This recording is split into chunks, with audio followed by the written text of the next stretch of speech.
Protect your DNA. BioPQQ can promote formation of new mitochondria. Infowarsstore.com.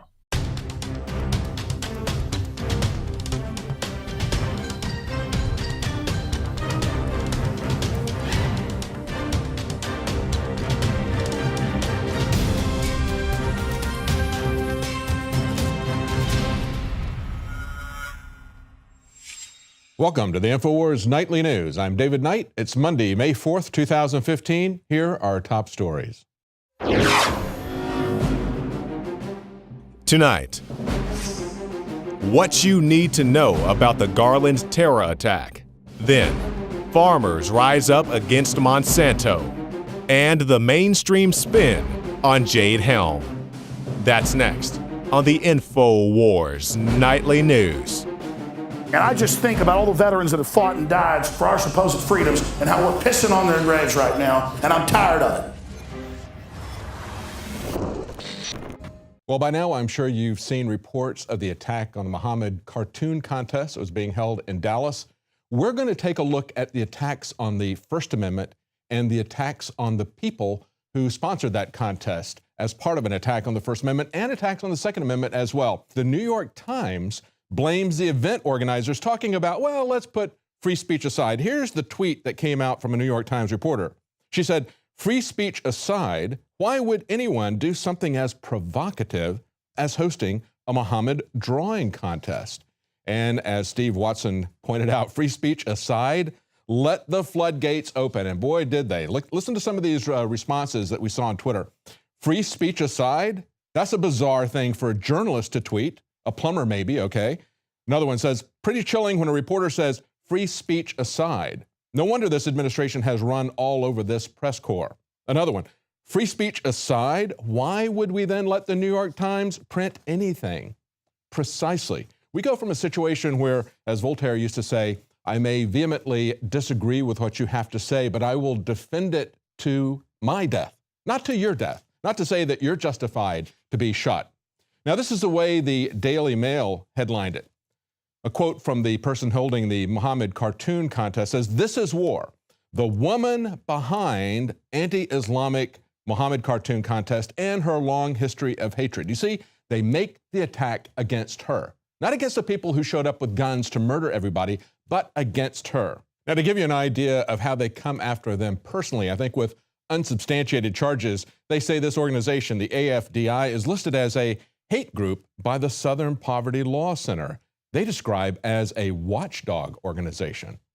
Clearly, we'll talk about that more in just a moment, but then they go after her, talking about how she lived as a well-off housewife after a short media career, and talking about her divorce. It's all about her. It's all about attacking her personally. What about any discussion of the religion behind these violent attacks against people who just have cartoons? And what about the idea, as we've seen before, blaming women who were raped, saying that they were dressed too provocatively? Or I remember the case of the Central Park jogger years ago, where she was criticized for thinking that she should be able to jog through Central Park. It was her fault for being in that place. You don't blame the victims. You don't blame the people who are exercising their free speech, no matter how obnoxious that free speech is. And let's take a look at some obnoxious speech that is directed at Christians. Let's take a look at just one cartoon that's directed at Christians with very hateful speech. This is something that comes from Fox. It's The Family Guy. And this is a wiki that is devoted to looking at what they portray. And this is one page that goes on for several pages about Jesus Christ and the way that he is mocked on The Family Guy. For instance, there's a standing gag that Jesus drives a Cadillac Escalade. That we see in another episode, God is seen hitting on a woman in the Drunken Clam, a bar. We see another one where Stewie admires Jesus and imagines what it would be like to meet him, then enters a room in Jesus' house to find him standing in a tub, naked, washing himself. Seeing Stewie watching him, he carries on. Another one, he makes use of his special powers to assist in a golf game, as seen in the episode Holy Crap. And then finally this one, because this goes on for several pages. Stewie explains to Brian that Jesus really didn't die on the cross in Stewie, Chris, and Brian's Excellent Adventure, as God discovers in a cutaway that it was really due to cocaine and trauma to the colon. Now, The Family Guy, that Fox program. You know, the same people that bring you Fox News? That's really hateful, stupid, juvenile behavior. Do they have to worry about Christians killing them? No. No, as a matter of fact, most of the Christians tune into their hateful, stupid, juvenile Fox News programs with Megyn Kelly when she tells you things like, yeah, it's Big Brother to have mandatory vaccines, but sometimes you need Big Brother. Now look at the way that NPR covers this. 5 things to know about the organizers of the Muhammad Cartoon Contest. Again, the first 2 are all about the Southern Poverty Law Center. They say it's anti-Islam, or is it a pro-free speech group? They say the Southern Poverty Law Center, which tracks extremist groups, lists this organization as, quote, an active anti-Muslim group. Let me tell you something. If you go to the Southern Poverty Law Center and you type in Islamic terrorists, you won't find any discussion of Islamic terrorists. What you will find is article after article of people who are worried about Islamic terrorists being labeled Islamophobes. The only time they talk about it is to attack people who are concerned about it. Then they go on to say that, talk about Pamela Geller in particular, say she's the executive director. And again, the SPLC, which is the authority for the government, and of course, NPR is a government mouthpiece. The SPLC describes her as the anti-Muslim movement's most visible and flamboyant figurehead. Then the third one, and we'll stop at this. The group was recorded as it received word of the shooting. They say the crowd inside the center went quiet as the police officer began to leave, and someone shouted, "Was a suspect a Muslim?" And they say, you can see the video here, but we're not embedding it because it does feature drawings of Muhammad. See, just like the Daily Mail, they won't even show you the cartoons. But of course, you can see cartoons mocking Jesus. And look at this article from NPR back in 1993 when they're doing an interview, a fawning interview with artist Andres Serranos. Now, this is the guy whose 1987 photograph, Piss Christ, showed the figure of Christ on a cross in a pool of urine. And they say he was denounced on the Senate floor by Senator Jesse Helms, who then began a crusade against the National Endowment for Arts. In other words, Christians didn't come out and say, we need to kill Andres Serrano. What they said was, we want you to stop holding a gun to our head and making us pay for this filth. That was the concern of people. They didn't even try to censor it in most cases. They just wanted to stop being forced to pay for this. When challenged about what this was about, Pamela Geller brought that very incident up about the Piss Christ artwork. Here's what she had to say. A pluralistic society, you have offensive speech. You have ideas. You have an exchange of ideas. You don't shut down a discussion because I'm offended. If something offends me, should I go out and slaughter people? Sure, when Jesus Christ was put in a jar of urine, it was called art. Did Christians like it? Of course not. Did they slaughter people? Did they burn embassies? Did they kill whole communities? Of course not. This cannot be sanctioned. Yeah, this cannot be sanctioned. The West must stand up for freedom of speech. It's the core fundamental element of this constitutional republic.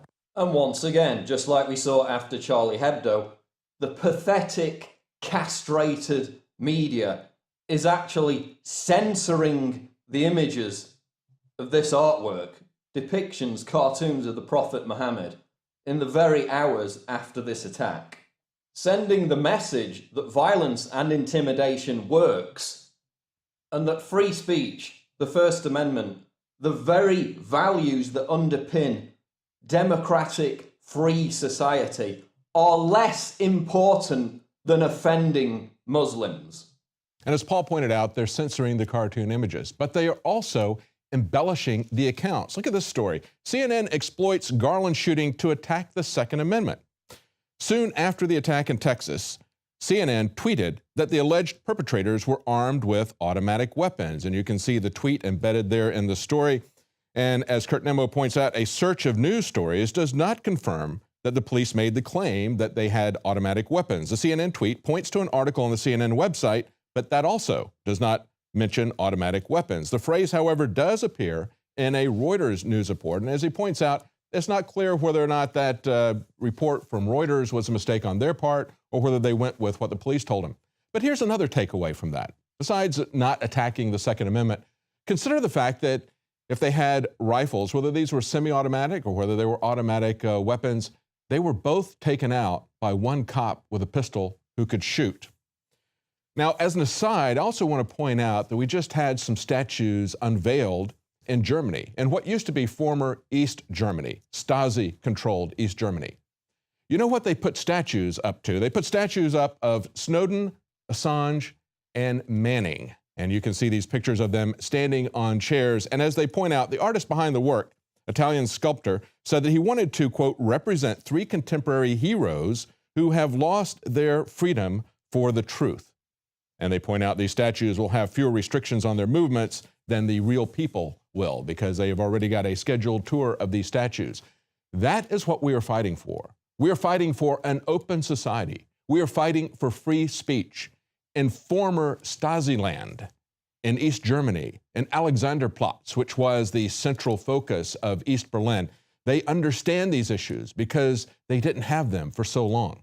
But in America, where we have always enjoyed free speech and previously an open society, we don't understand fully yet what we have given away, and we don't value it. We think that somehow American exceptionalism is going to protect us. We are not exceptional. We are just as vulnerable to dictatorship and the loss of First Amendment free speech rights as anybody is. Now, finally, let's take another look at one other aspect of this, and that is, of course, that as we remember in these statues, people who have blown the whistle on our secretive government, the government that uses every pretense to create a surveillance state, to hide everything from us in the name of national security.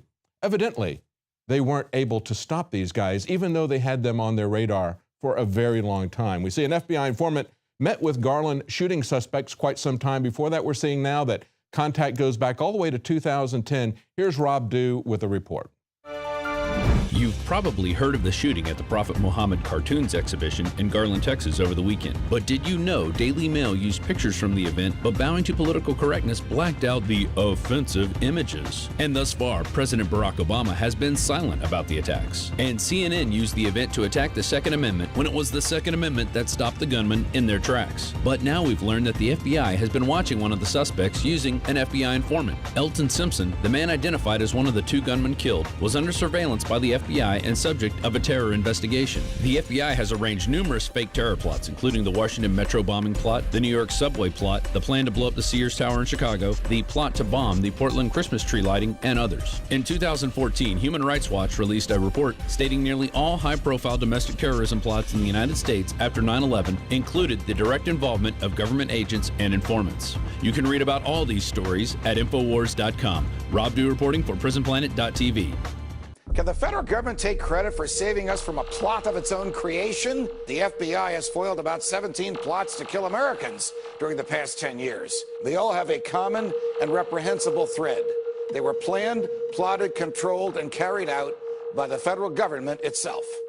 In all of these 17 cases, from the Fort Dix 6 to the Lackawanna 7 to the Portland parade bomber, the feds found young men of Muslim backgrounds, loners who were bitter at America. They befriended them, cajoled them, and persuaded them that they could change the world by killing Americans. But none of this keeps us safe. All of this makes us less free, as any one of us can be entrapped. And we are fools if we praise the government for exposing a plot of its own creation and saving us from a danger that never existed.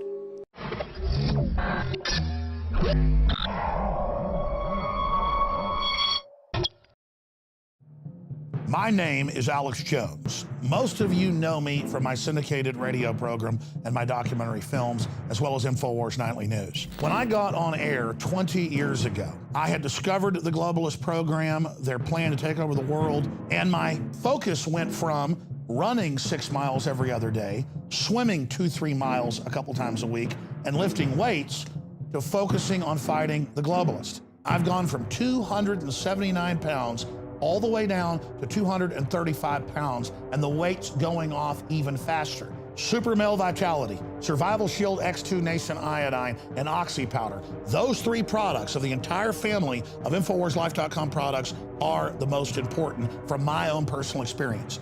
And it wasn't just that my weight loss accelerated. My muscle mass increased. My stamina, my energy levels exploded. Now is the time to take action. Start your journey today with the Alex Challenge Pack. It's the trifecta of change. Secure yours today and get free shipping for a limited time at InfoWarsLife.com or 888-253-3139.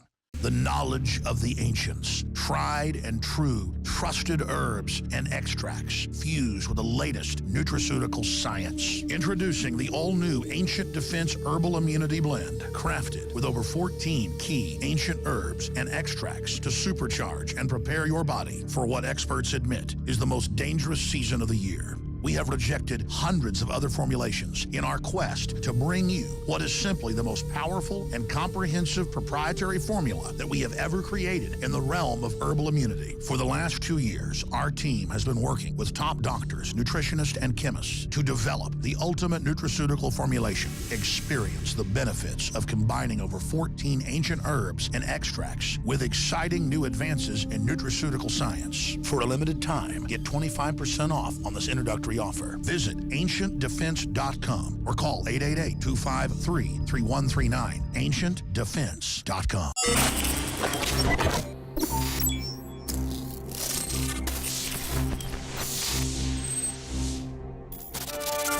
This weekend, it became a political football for people to attack the governor of Texas. What they've done is they've created straw man arguments about what we have said about Jade Helm, about who Alex Jones is, and they're using that to try to beat up Governor Abbott. Take a look at this NPR story. Texas governor deploys state guard to stave off Obama takeover. That is never what anybody said. Of course, this is a very sarcastic piece. It kind of reads like The Onion, but of course it is NPR, so keep that in mind. Now, this is what they're saying. What's really going on? Well, President Obama is about to use special forces to put Texas under martial law. You see, there are these Walmarts in West Texas. I'm reading from this, directly quoting from this, that supposedly closed for 6 months for renovation. That's what they want you to believe. And then further down, he says, did I mention the ISIS terrorists? They're going to come across the border. They're going to hit soft targets all over the Southwest. They've set up camps just a few miles outside of El Paso. And by the way, he wrote that 22 hours before the shooting in Garland, Texas. Maybe he would like to take some of that back. But I guess I'm most concerned about the fact that there was a local reporter, local TV station, KView.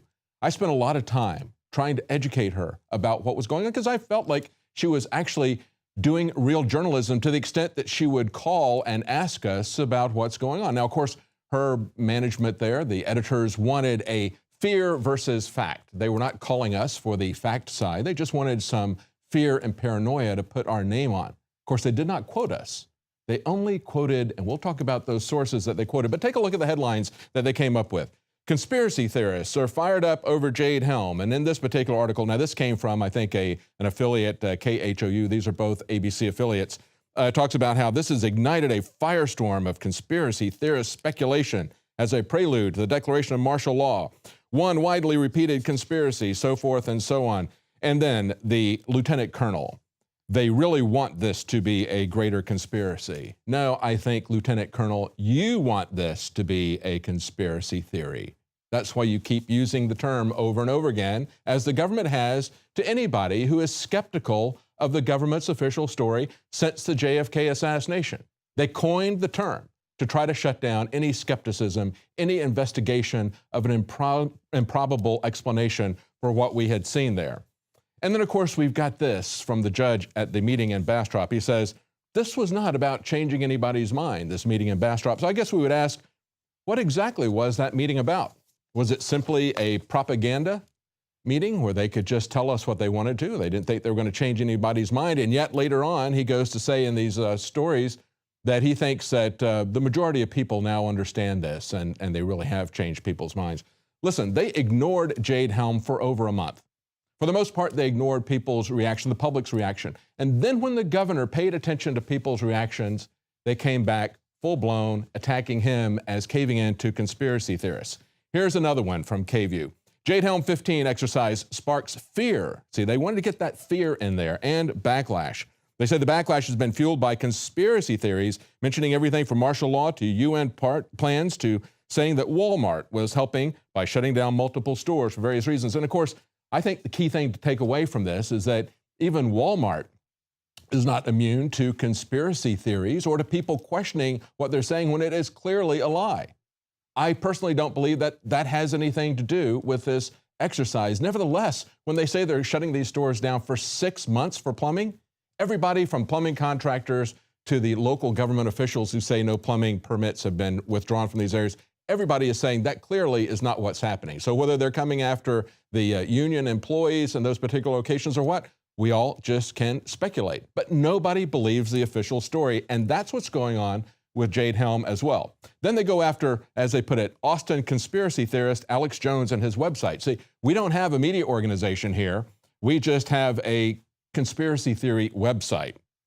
Now, they even go on to point out one of the people at the Bastrop saying, well, I hope I'm not a conspiracy theorist. See, we can even adopt this language ourselves. We need to not be afraid of it. There's worse things than being a skeptic when the government or when corporations are telling you obvious lies. The worst thing is to engage in propaganda, especially as a journalist. And I'm very disappointed that after spending a lot of time and giving a detailed report, that they would ignore what we told them. They would ignore the facts. She came to me, she had not even bothered to look at the slides that were part of the initial report, slides that they were taking from location to location, seeking written invitations, as they put it. Now they move on and they talk about how politicians are rising up to criticize Governor Abbott. Now, of course, these are politicians who are no longer in office, trying to claw their way back in by attacking the guy at the top. They say while Abbott's move may have helped to quell the concerns of some who are concerned with the conspiracy theories, they just keep repeating that over and over again as if they think that's going to make it believable. It also drew a backlash from former members of the Texas House and a former lieutenant governor. Todd Smith, a former Republican member of the House, accused Abbott of pandering to idiots. Let's talk about who this Todd Smith is. This is somebody who was a state legislator, and he lost back in 2012, 65 to 35 in his own primary. Why? Because he championed not having any voter ID. And then they go on to Lieutenant Governor Dewhurst, who didn't make it very far in the run for governor this last time.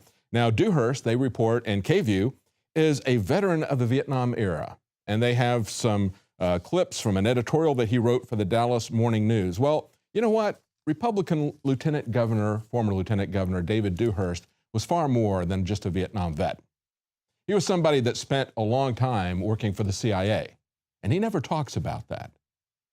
Now, we had an article back in 2011. If you remember, there was a bill in Texas to stop the TSA from molesting children and adults as they are now allowed to do. That got a lot of support in the House. It passed unanimously in the House. And then Lieutenant Governor Dewhurst, former CIA operative, got involved. And then at that point, we saw the government threaten to turn Texas into a no-fly zone. At the time we reported this, we quoted Senator Patrick from Houston saying, Dewhurst came up with this elaborate political play to kill the bill without his fingerprints, but his fingerprints are all over this. Now, at the time, Paul Joseph Watson pointed out that Dewhurst was also director of the Texas Task Force on Homeland Security, saying that during his tenure in the CIA in the early 1970s, Dewhurst helped the U.S. government violently overthrow democratically elected regimes in South America to plunder their oil and other resources, including the coup that helped neo-Nazi Bolivian General Banzer Suarez come to power. He was aided by a notorious Nazi, Klaus Barbie, the Butcher of Lyon, who escaped France after the end of World War II to enter Bolivia. And as Watson goes on to point out, Barbie, an expert in cruel and inhumane forms of torture for the purposes of interrogation, was a key CIA liaison through the years that Dewhurst served in South America. And when the Austin Chronicle asked Dewhurst whether he enjoyed a drink with the Butcher of Lyon at his U.S. Embassy bar, he responded, I never comment on intelligence matters. That's right. He doesn't talk about his CIA background very much. When he was in the Air Force, they say he was an airman, a Vietnam vet, but he was in Air Force intelligence for 3 years, and then he says he was in the CIA for 4 years and got out. Nevertheless, 20 years later, George H.W. Bush, a man many of us believe had far more extensive CIA involvement than he has on his resume, said this when he recommended Dewhurst to Senator Dole for inclusion in a blue ribbon intelligence committee panel. He said, "As you will see from the enclosed resume, Dewhurst knows the CIA from the inside." So that's somebody that KVUE would go to get an objective opinion about Jade Helm.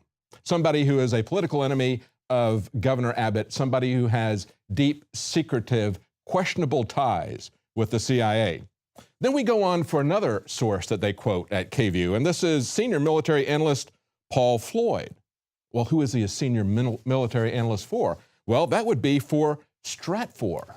Stratfor. Let's talk about Stratfor for a second, because you may have forgotten about that. Let's go back to February 2012, about 3 years ago. Here's a story from The Guardian. WikiLeaks Stratfor dump lifts the lid on intelligence industrial complex. They say 5 million internal emails from Stratfor, and this is, of course, a company that's based in Austin. They say the most striking revelation from the latest disclosure is not simply the military-industrial complex that conspires to spy on citizens, activists, and trouble causers, but the extremely low quality of the information available to the highest bidder. And then they go on to say what is even more disturbing is that the information revealed that H.B. Gary Federal and Stratfor suggests both companies were also seeking to profit by disrupting journalists and activist groups. H.B. Gary Federal documents suggest that they were marketing a campaign for Bank of America to attack Glenn Greenwald of Salon, and for the U.S. Chamber of Commerce to attack the Washington, D.C.-based think tank, the Center for American Progress. Okay? Now, they also point out that they've been actively following and doing dirty tricks to Union Carbide activist groups like the Bhopal Medical Appeal, because they had that massive spill in Bhopal. So if we back this up and we look at the objective analysis that we get from just one media outlet here, the ABC media outlet, they have as a source a former CIA lieutenant governor who shut down the bill to get the TSA in line, threatening to turn Texas into a no-fly zone. But don't be concerned about any kind of martial law or any kind of over-the-top military training by special forces in Texas. Then they go to Stratfor, who has their own conspiracy theory reality. This is a conspiracy reality show if you look at these emails.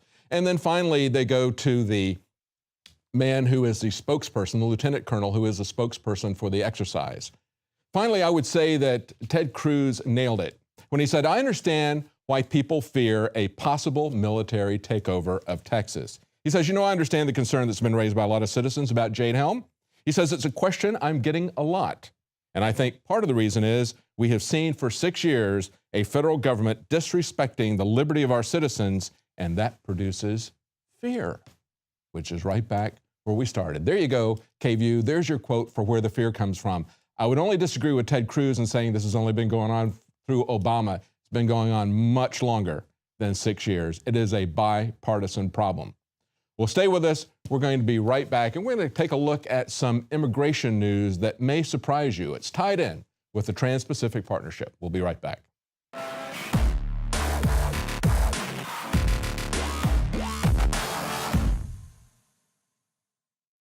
A chemical spill contaminating the water supply in 9 West Virginia counties. What are the health effects of having these drugs in our drinking water? It's forced medical treatment without the consent of residents. My friends, water filtration is one of the most basic actions you can take to protect you and your family from the harmful toxins and heavy metals in your tap water. On average, the county says it sprays with the glyphosate at least once a week. Few filters cut out the glyphosates that is found in water supplies worldwide. Remove pesticides, herbicides, chloramines, hydrofluorosilicic acid, sodium hexafluorosilicate. Fluoride, it is in tea, it's in coffee, it's in water, it's in bread, it's in toothpaste. It is our responsibility to protect our families. The establishment's not going to do it. It's time to take action. It's time to filter our water. Go to InfoWarsStore.com today, and for a limited time, use the promo code WATER20 and get 20% off all ProPure products. Again, that's InfoWarsStore.com, or give our crew a call at 888-253-3139. Did you know that only 6 corporations control 90% of what millions of Americans see, hear, and read every single day? It's the illusion of choice. Think about it. The mainstream media is owned by only a handful of mega corporations with vested interests. But on the other hand, The internet is an interconnected network of billions of sources. So you can research information for yourself from multiple sources, or you can blindly accept what you hear or read in the mainstream media, never questioning what you are being told. This gives you a false sense of reality. I mean, do you actually know what you think you know? Or have you been programmed to accept someone else's version of events? Think about it. This is Darren McBreen, and I want you to break the matrix at Infowars.com and PrisonPlanet.tv and listen to The Alex Jones Show, because there's a war on your mind.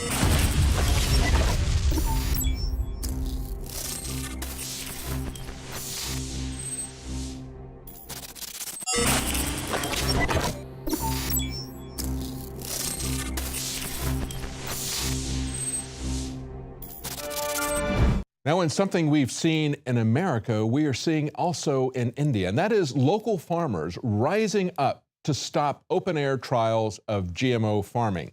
This report on Infowars.com, thousands of farmers in India rise up against Monsanto.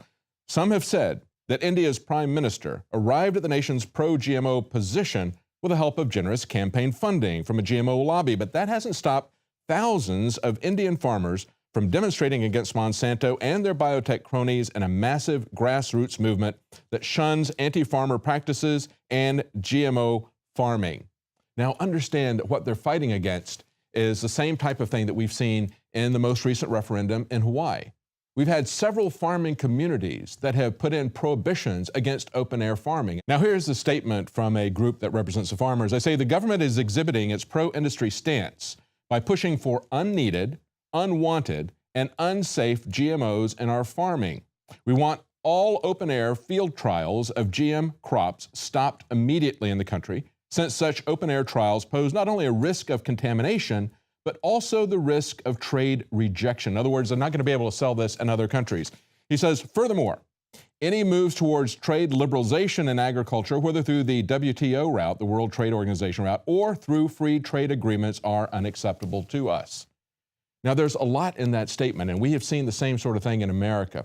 Although we have seen little success in trying to get GMO labeling, the only exception being the state legislature in Vermont, all of the initiatives and referendums that have been brought up have been shut down by propaganda from Monsanto and others. We have seen in farming communities, they have done the same sort of thing because they understand that this is a dangerous practice. It contaminates their crops in these open-air trials. And the most recent example is in Hawaii.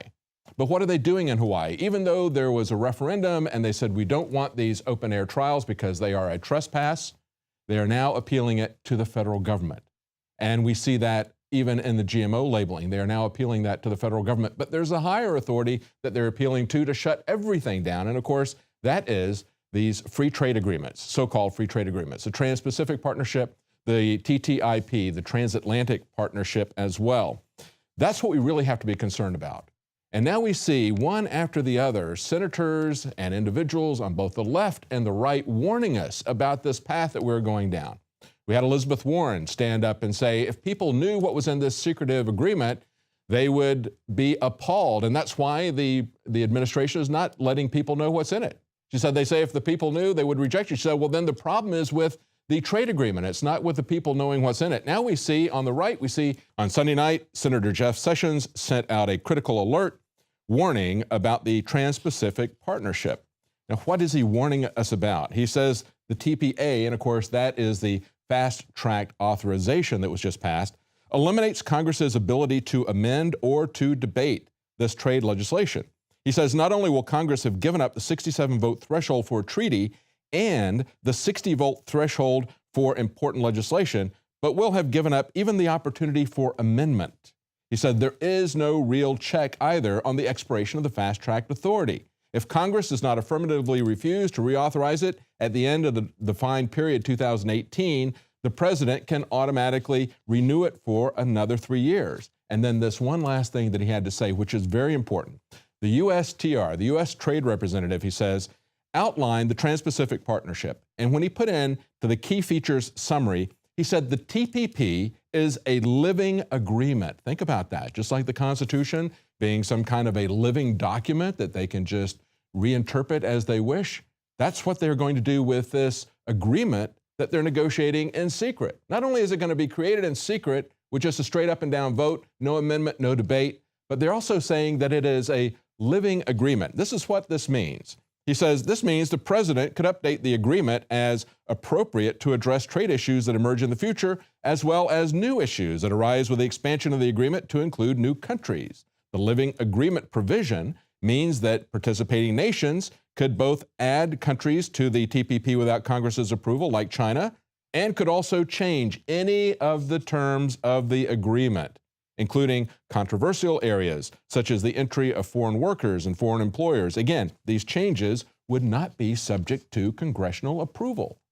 So just like we see Congress abdicating its authority to all these alphabet agencies, these bureaucracies, which then write all the laws without any of Congress's input, this trade authorization, which is really a massive surrender of sovereignty, and you can see it in what Senator Sessions just pointed out. We know that it's about sovereignty. We know that it's not about free trade. The trade areas that are in there are crony capitalism trade. This is no more free trade than we had free markets with the bank bailouts.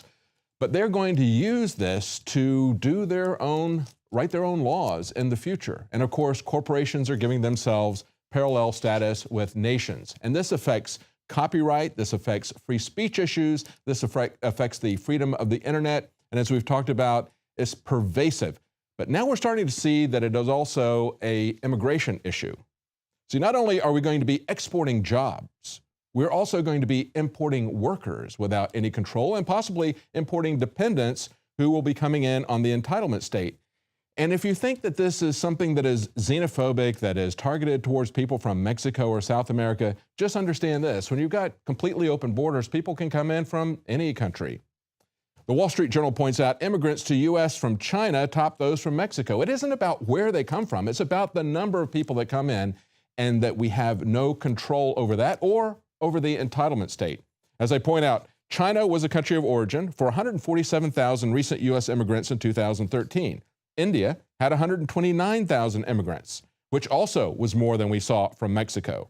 Now, how do they define an immigrant? Because this is important from the statistics standpoint. They said that was any foreign-born person in the U.S. who said they had previously lived abroad, regardless of legal status. They say that it might still undercount some of the undocumented immigrants. Nevertheless, this isn't targeted towards any particular group. What we're saying is there has to be some control over our borders. There has to be some control over where we're going to send jobs, how many workers we're going to bring in. It's going to be massive unemployment. And if you want a good example of what this looks like, look at this report from John Bound about what happened at Disneyland. I want to thank all my fellow leaders for their partnership and their commitment to making the TPP a reality. If President Obama, the IMF, and legions of New World Order stalwarts have their way, your job, your children's future, and the future of the United States will be assimilated to the corporocratic Borg. Obama is diligently attempting to get the Trans-Pacific Partnership passed. The single greatest challenge for the United States right now, and my highest priority as president, is creating jobs and putting Americans back to work. And one of the best ways to do that is to increase our trade and exports with other nations. 95% of the world's consumers are beyond our borders. I want them to be buying goods with 3 words stamped on them: Made in America. Corporations are heavily lobbying for the deal as legislative sycophants, pawns of their corporate masters like John Boehner. Making sure that these kids have a shot at the American dream, like I did. It's important. Rally support for a trade agreement that will make NAFTA look like child's play. Mr. Speaker, I rise today to announce my introduction of and request co-sponsors for a privileged resolution to withdraw the United States from the World Trade Organization. By what authority does the World Trade Organization assume jurisdiction over the United States federal tax policy? That's the question. At last reading, the Constitution required that all appropriations bill originate in the House and specify that only Congress has the power to lay and collect taxes. Taxation without representation was a predominant reason for America's fight for independence during the American Revolution. Yet now we face an unconstitutional delegation of taxing authority to an unelected body of international bureaucrats. Let me assure you, Mr. Speaker, this nation does not need yet another bureaucratic hurdle to tax reduction. It's very hard to make anything of the TPP because it's been kept very secret. Half secret, I should say. It's not secret from the hundreds of corporate lawyers and lobbyists who are writing the legislation. To them, it's perfectly public. They're, in fact, writing it. It's being kept secret from the population. High-wage American workers and union members would face more direct competition from low-wage Malaysian, Vietnamese, and Mexican workers because the partnership would create a free trade zone with no tariffs or barriers. The treaty would give corporations a direct way to object to and even override individual countries' democratically passed laws. An international tribunal would have the power to overrule individual nations' legal standards and impose economic penalties. That power would be the cornerstone of an unelected corporocratic New World Order. I wish people could remember what the border looked like between Texas and Mexico before NAFTA. I mean, it was poor, really poor, on both sides of the border. If you go down there today, there's prosperity on both sides of the border, and that's in our nation's interests. We have the opportunity to remake the world. For this new era, our national security, we now know, will be determined as much by our ability to pull down foreign trade barriers as by our ability to breach distant ramparts. The devastation the U.S. economy and the Mexican economy suffered under NAFTA is shocking. Another corporatocracy program chipping away at the U.S. jobs economy is the abuse of the H-1B visa work program. For example, at the end of October 2014, IT employees at Disney parks and resorts were replaced by imported cheap labor they had to train as they were laid off. Disney CEO Bob Iger is one of 8 co-chairs of the Partnership for a New American Economy, a leading group advocating for an increase in the H-1B visa cap. One of the briefing documents made this claim: H-1B workers complement instead of displace U.S. workers. It explains that as employers use foreign workers to fill more technical and low-level jobs, firms are able to expand and allow U.S. workers to assume managerial and leadership positions. But the workers interviewed said they knew of few co-workers who had landed one of the new jobs. Several of the workers in interviews said they didn't want to appear as xenophobic, but couldn't help but to observe, as one did, that there were times when I didn't hear English spoken in the hallways. As the layoff date neared, I really felt like a foreigner in that building, the worker said. John Bound, Infowars.com. Well, that's it for tonight's news. If you're watching this on YouTube, please subscribe to our channel. Now, if you want to see it as the news happens each Monday through Friday at 7 Central and support our operation here, please become a paid subscriber at Prison Planet TV. That'll allow you to share it with up to 20 other people. All of you can have access to Alex Jones's documentaries. And again, you can watch it as it happens each Monday through Friday. Join us again tomorrow night at 7 Central. For all of recorded history, civilizations around the world praised the health benefits of silver. At Infowars Life, our mission is to bring you the highest quality, purest, cleanest, effective colloidal silver on the market today for the lowest price available. When it comes to you and your family's health, InfoWarsLife.com is very excited to announce our biggest run yet of Silver Bullet colloidal silver, exclusively available at InfoWarsLife.com. Now, InfoWarsLife.com has taken colloidal silver to the next level using a cutting-edge technique that is free of toxic artificial additives. Now more than ever, it's important to stock up on high-quality Silver Bullet from InfoWarsLife.com and to help others during Christmas by teaching them about the powerful benefits of silver. Secure your Silver Bullet today at InfoWarsLife.com or by calling toll-free 888-253-3139. You are watching the Infowars Nightly News, which airs 7 p.m. Central at InfoWarsNews.com. And your support is helping us defend liberty worldwide.